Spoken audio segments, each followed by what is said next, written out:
My name is Niall O'Keefe, Chief Executive for Economic Development on St Helena Island. Good afternoon, and thank you for talking to Breaking Travel News today.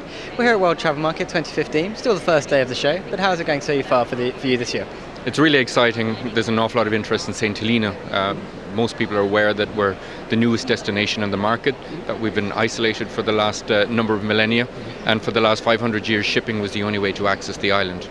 From the middle of 2016 we will have flights provided by Comair from Johannesburg to St Helena every Saturday morning. And is that going to transform the tourism market in the destination? It's going to transform every aspect of the island, but in relation to tourism, a destination that took 10 days return by boat will now take 10 hours return by air from Johannesburg. And you're working with partners, we've just been discussing your colleagues at Mantis, and they're going to be opening the first property on the island. Well, we're going to have a new hotel opening December 2016.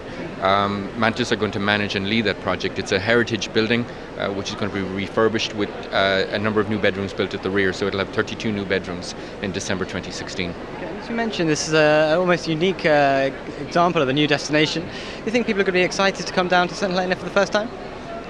I think the niche markets that we're focusing are going to be really excited, Chris, because if we look at our history and heritage, it's most famous probably for Napoleon being there, arriving just over 200 years ago. We've had Darwin, Captain Cook, Captain Bligh. Anyone through maritime industry that was famous passed through the island. In terms of natural beauty, it's extraordinary. It's 10 miles by 6, and that has our adventure aspect, which is our diving, our fishing, our walks. So it's an incredible destination. Also our stargazing.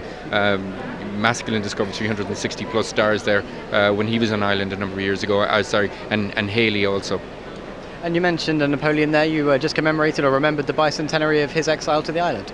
Yes, one of the challenges that were accessible only by boat at the moment is that we had quite a number of dignitaries came from France, but there are 4 million registered users of the Napoleon.org website, so we anticipate quite a few visitors from France and from various locations around the world interested in following up Napoleon's time on the island.